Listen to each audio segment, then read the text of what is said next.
अभी कलयुग आए हुए बहुत अधिक समय नहीं हुआ, इसलिए हमारा सौभाग्य है कि हमें तुलसी पूजन का, धाम जाने का, गंगा यमुना आदि नदियों में स्नान करने का अवसर है।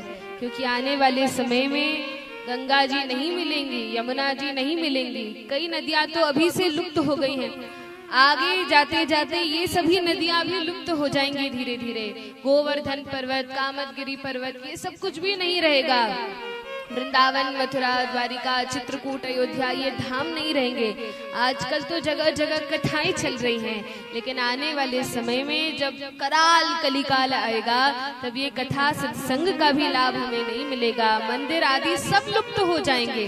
इसलिए अभी समय है, अभी हम बड़े सौभाग्यशाली हैं जो हमारा जन्म कलयुग के प्रारंभ में ही हो गया। देखिए, कलयुग में जन्म लेना यह एक प्रकार से बहुत बड़ा वरदान भी है। वरदान क्यों है? आप कहेंगे सतयुग में तो लोग बड़े सत्यवादी होते थे, खूब भक्ति करते थे, त्रेता में हवन यज्ञ करते थे और द्वापर में भगवान की पूजा अर्चना करते थे। इस कलयुग में तो कितनी सारी कठिनता है, भगवान की भक्ति अधिक लोग नहीं करते। लेकिन हर युग में भगवान को प्राप्त करने का अलग अलग मार्ग था। जैसे हमारी भाषा में कहें तो हर युग में भगवान के फोन नंबर अलग अलग थे। आप सभी को बताया था ना भगवान का फोन नंबर? किस किस ने सुना था? सभी ने सुना था, जो जो भी कथा में आए थे। क्या है भगवान का फोन नंबर? एक बार सुना दीजिए।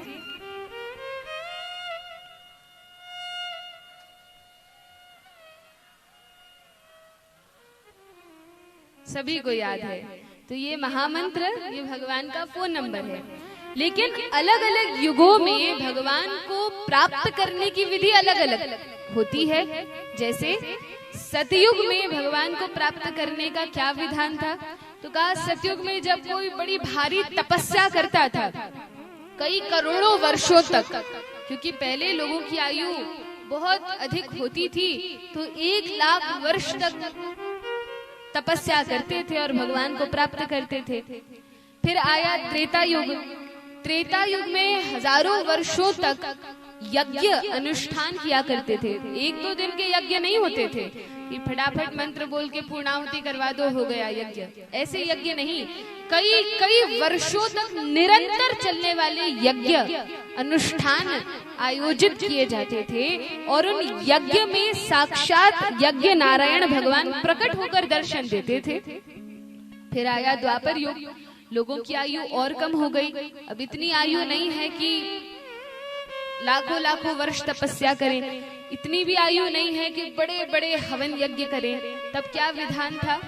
तो द्वापर में विधान था भगवान की पूजा अर्चना करने का। विधि विधान से भगवान के अर्चा विग्रहों की प्राण प्रतिष्ठा करके कोई त्रुटि, कोई अपवित्रता न रह जाए, और तब बड़े लंबे समय तक पूजन चलती थी। तो उस पूजा अर्चना का विधान था। लेकिन अब तो कलयुग आ गया। कलयुग में लोगों की आयु भी बहुत कम हो गई, सामर्थ्य भी कम हो गई, श्रद्धा भी कम हो गई। अब क्या किसी में सामर्थ्य है कि हजारों वर्षों तक एक पांव पे खड़ा होकर आसमान को देखकर अर्ध निलीमित आंखों से तपस्या करे? क्या ये क्षमता हमें है? एक दिन खड़े नहीं हो सकते। खड़े होने की बात तो दूर की रही, 4 घंटा कथा में बैठने में हालत खराब हो जाती है, तो तपस्या की बात तो दूर की रही। तपस्या तो हो नहीं सकती।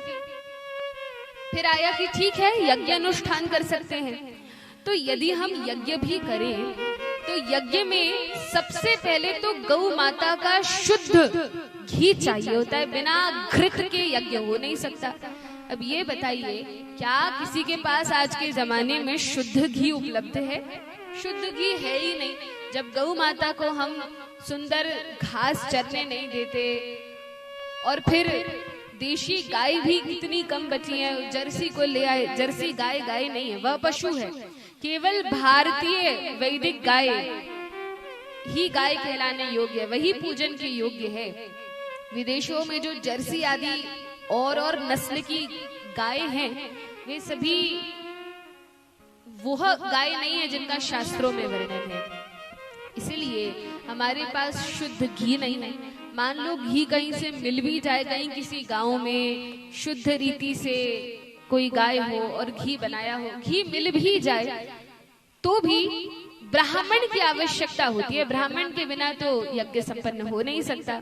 और आज के युग में इतने शुद्ध पवित्र ब्राह्मण नहीं हैं जो 3 समय संध्या गायत्री करें, जो अग्निहोत्र करें, जो एकदम शुद्ध उच्चारण करें। पहले जो ब्राह्मण होते थे वे मंत्रों के उच्चारण मात्र से अग्नि प्रकट कर लेते थे। क्या ऐसे ब्राह्मण आज यज्ञ में हैं जो यज्ञ के प्रारंभ में अग्नि मंत्रों से प्रज्वलित करें? माचिस से प्रज्वलित करना पड़ता है, तो ऐसे ब्राह्मण नहीं है, इतना शुद्ध उच्चारण नहीं है।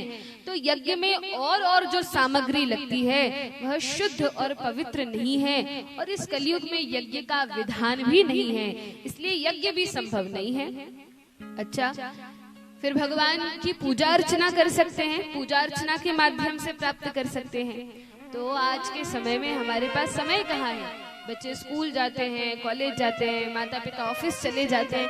किसके पास समय है कि बैठकर विस्तार से भगवान की अर्चना करे? उसमें भी बड़ा समय लगता है, वह भी हम ठीक से नहीं कर पाते। 2 अगरबत्ती सुबह शाम लगा देते हैं, तब तो ढिंढोरा पीटते फिरते हैं कि हम बड़ी पूजा करते हैं। 2 अगरबत्ती सुबह और शाम लगाते हैं, उतने में ही तो हम बड़ी बात समझते हैं। तो इस तरह से तो भगवान नहीं मिल सकते। फिर क्या करना होगा? तो भगवान ने विचार किया, इस कलयुग में लोग बड़े दीनहीन हैं, इनके पास समय नहीं है, सामर्थ्य नहीं है, योग्यता नहीं है, आयु नहीं है, बुद्धि नहीं है। तो भगवान ने क्या किया? भगवान ने कहा ठीक है, कुछ मत करो, सब चीजों में मिलावट है, लेकिन एक चीज ऐसी है जिसमें कोई मिलावट नहीं हो सकती। क्या है? भगवान का नाम। भगवान के नाम में भला कोई क्या मिलावट करेगा? इसमें तो कोई मिलावट हो नहीं सकती। यह तो वही जो सतयुग में मंत्र था, वही त्रेता में था, वही कलयुग में, वही द्वापर में, वही श्रीमती राधा रानी गोलोक वृंदावन धाम में इस मंत्र का उच्चारण करती हैं। वास्तव में वर्णन आता है शास्त्रों में, गर्ग संहिता में, कि यह जो हरे कृष्ण महामंत्र है ये कहाँ से आया है? तो कहा गोलोकेर प्रेम धन हरि नाम संकीर्तन। ये हरि नाम इस जगत का नहीं है, यह गोलोक वृंदावन धाम में। कल सभी ने गोपी गीत सुना था कि नहीं? गोपी गीत सुना था। तो गोपी गीत गाने के पूर्व सभी गोपियां जब भगवान को पुकारती हैं तो उनके ही मुख से भगवान के विरह में यह हरे कृष्ण मंत्र प्रकट होता है। और ये कैसा है कि इसमें पहले राधा रानी का नाम है।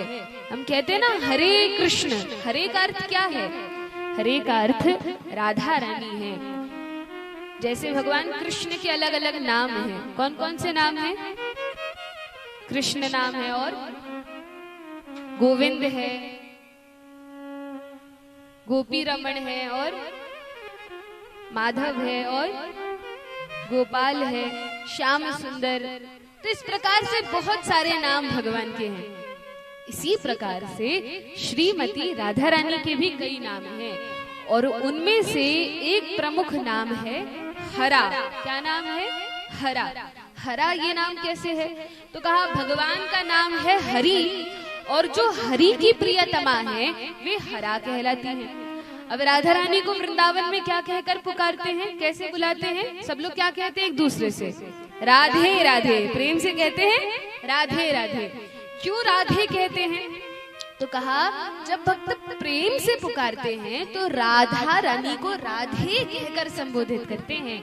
उसी प्रकार से राधा रानी का नाम है हरा, और जब उन्हें प्रेम से पुकारा जाता है तो हरे कहकर संबोधित करते हैं। लेकिन यह नाम बड़ा रहस्यमय है, ये सबको नहीं पता होता, ये केवल शास्त्रों में लिखा हुआ है, लेकिन भक्तों को यह रहस्य पता है। तो राधा रानी का नाम है हरे और भगवान कृष्ण का नाम कृष्ण। तो जब हरे कृष्ण कहते हैं तो इसका अर्थ होता है राधा कृष्ण, और जब हरे राम कहते हैं तो इसका अर्थ होता है सीताराम।